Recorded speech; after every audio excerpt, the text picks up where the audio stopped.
Welcome back, everyone. This is my next episode. My name is DragonflySara. It's actually my third video, if I'm keeping a good count. And we're out front of Zonko's Joke Shop today. Zonko's Joke Shop, for those of you who have read the books and followed Pottermore and loved every minute of it, know that it is the place to get trick treats, dung bombs, and biting teacups, among other things. That were so popular at Hogwarts school with the students, and many of the items were actually banned at the school by Filch. It says in The Prisoner of Azkaban that it was filled with enough jokes and tricks to fulfill even Fred and George's wildest dreams. On that note, Fred and George actually did try to purchase Zonko's Joke Shop in Hogsmeade during the Half-Blood Prince. However, since the students had been, trips to Hogsmeade had been suspended due to the attack on Katie Bell coming back from Hogsmeade at the first trip that year, they did not find it a worthwhile economic endeavor at the time.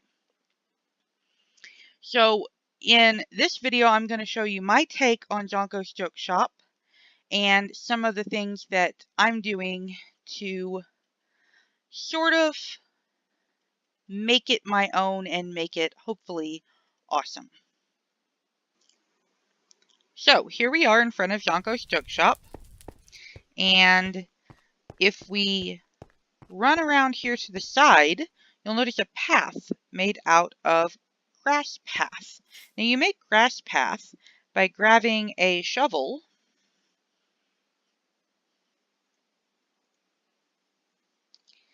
and using the shovel on the grass.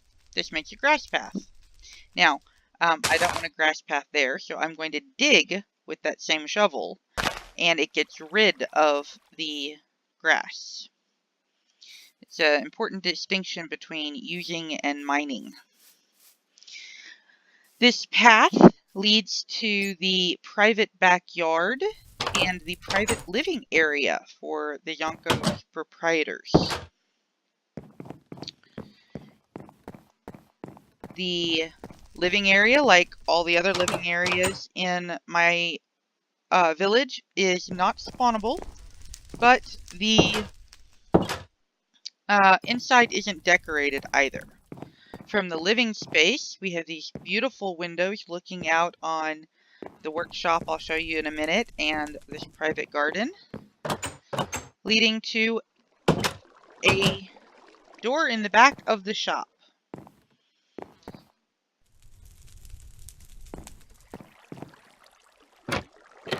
If you take out the floor in this shop, just like in many of the others, you come to the underground shelving system that I showed you in Dervis and Vengas, and I will show you in great detail in Honeydukes. But you'll notice in this one, I have perfected the lighting situation by using the sea lanterns in strategic locations within the design itself, so that I have the lighting this way rather than torches on the walls, which can get knocked off. That is distressing. You'll see that the shelves are actually stocked with everything from dung bombs, that's actually a dragon egg, to instant darkness powder, obsidian blocks. You've also got explosives and cages, mob spawner. You've got trick quills, feathers, and trick parchment, piece of paper up there. Also got blocks of ice, jack-o'-lanterns, eyes, spider eyes, eyeballs, slime, magma cream, all those things that you'd think that would be Fred and George's wildest dreams.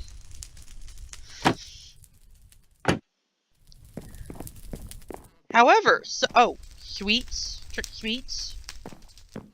If you go over here you have warning testing area. And of course customers shouldn't be entering here. But this is off the shop, not off of the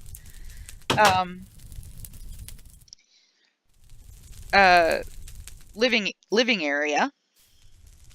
And this is where they make all of their tricks, the Zonko products, as Professor R.J. Lupin giggled when he was actually the maker of the Marauders map. We've got the furnaces built into the fireplace here, and you can actually do that with crafting tables as well. You can put crafting tables in walls. I just never feel the need to do that because you only ever need one crafting table, but the more furnaces you have, the better. I've created storage locations here where you can put as much of anything as you can imagine inside the storage, and you can locate your items at a quick glance. Spruce saplings, oak saplings, seeds, sunflowers, spruce wood, apples, by looking at the item frame above. This way I was able to do a labeling system for storage that did not require any non-vanilla items. Now this guy over here is my favorite item.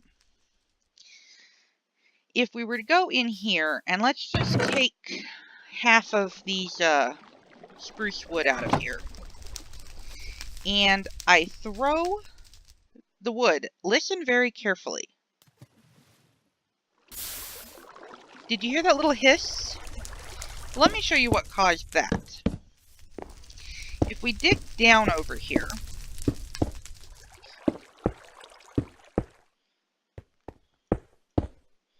we see a piece of glass is going to make our... We're going to be able to see that there's lava down there. Now I've got ladders holding back the water so that it doesn't get into the lava. And if I demonstrate, you can see that block gets pushed by the water into the lava, and the lava eats it up. The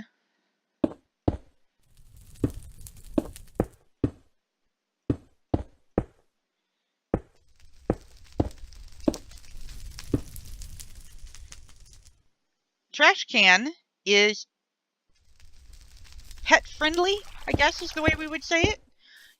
The animals and the like in the area cannot be trapped by the trash can, and they can't be pushed in to the trash can. If I go in, I get pushed back by this top flowing water thing. So you're not going to end up with ducks and cows and whatnot dying in your lava constantly. And the railing here is just decoration, really. It's not necessary. I did get this video from, or this trash can idea from a video from someone else, and I have his link in the description if you'd like to check out the original video.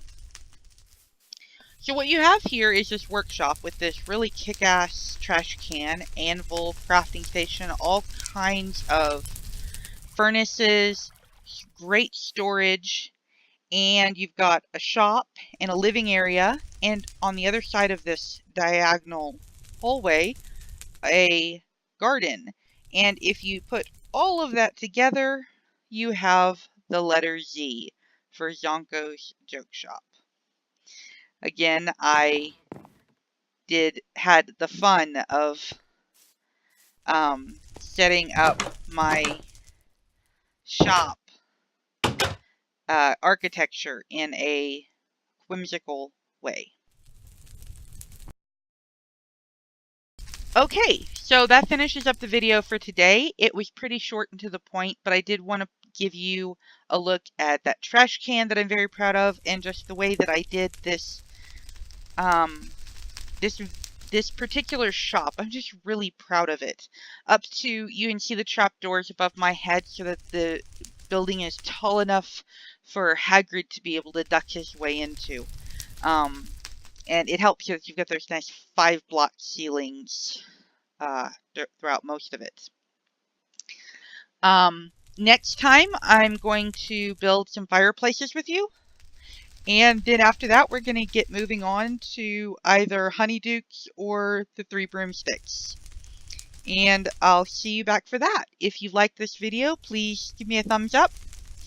If you've been watching a couple and liking where I'm going with this and how good I'm getting at these videos, then why don't you go ahead and subscribe and follow me as I get along. Either way, I'll see you back next time.